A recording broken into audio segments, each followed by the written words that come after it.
కన్న కూతుర్ని బతికించుకోవడానికి తన సాయి శక్తులా ప్రయత్నించి పోరాడి చివరకు కూతురు వైద్యానికి ఆర్థిక సాయం కోసం తల్లిదండ్రులు ఎదురుచూపులు చూస్తున్నారు.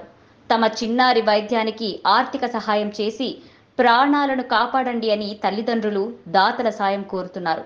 హుజూర్ నగర్ మండలం లక్కవరం గ్రామానికి చెందిన బాడిష వీరేష్, మౌనిక దంపతులకు 2 ఆడపిల్లలు. అందులో చిన్న పాప అయిన శాన్వికి ఈ నెల మొదటి తేదీన అనారోగ్యం పాలైంది. చికిత్స కోసం హుజూర్ నగర్లోని ఆసుపత్రికి తీసుకెళ్లారు. పరీక్షలు చేసిన డాక్టర్లు డెంగ్యూ జ్వరం వచ్చిందని, పరిస్థితి విషమంగా ఉందని, మెరుగైన వైద్యం కోసం హైదరాబాద్కు తీసుకెళ్లాలని సూచించారు. దీంతో హుటాహుటిన హైదరాబాద్ రెయిన్బో పిల్లల ఆసుపత్రిలో చేర్పించారు. అక్కడ పరీక్షలు నిర్వహించిన డాక్టర్లు డెంగ్యూతో పాటు న్యూమోనియా సోకిందని, ఆర్గాన్స్ అన్నీ దెబ్బతిన్నాయని తేల్చారు. పాప వెంటిలేటర్పై చికిత్సకు అందిస్తున్నారని, అందుకు రోజుకు 2 లక్షలు ఖర్చవుతోందని చెప్పారు.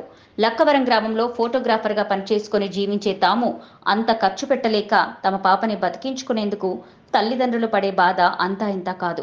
5 రోజులకే దాదాపు 10 లక్షల రూపాయలు ఖర్చయ్యాయని, అందుకు తెలిసిన వారి దగ్గర అప్పు తెచ్చి వైద్యం చేయించామని తెలిపారు. చికిత్సకు మరో 40 లక్షల దాకా ఖర్చవుతుందని డాక్టర్లు చెప్పారని, తాము అంత ఆర్థిక స్తోమతలో లేమని చిన్నారి తల్లిదండ్రులు వాపోయారు. తమ చిన్నారిని బ్రతికించుకునేందుకు ఆపన్న హస్తం కోసం ఎదురు చూస్తున్నామన్నారు. దాతలు తమకు తోచిన సహాయం చేసి తమ చిన్నారిని కాపాడాలని, సహాయం చేయదలిచిన వారు 9553389934 నంబర్కు ఫోన్పే, గూగుల్ పే ద్వారా ఆర్థిక సహాయం అందించాలని పాప తల్లిదండ్రులు కోరుతున్నారు.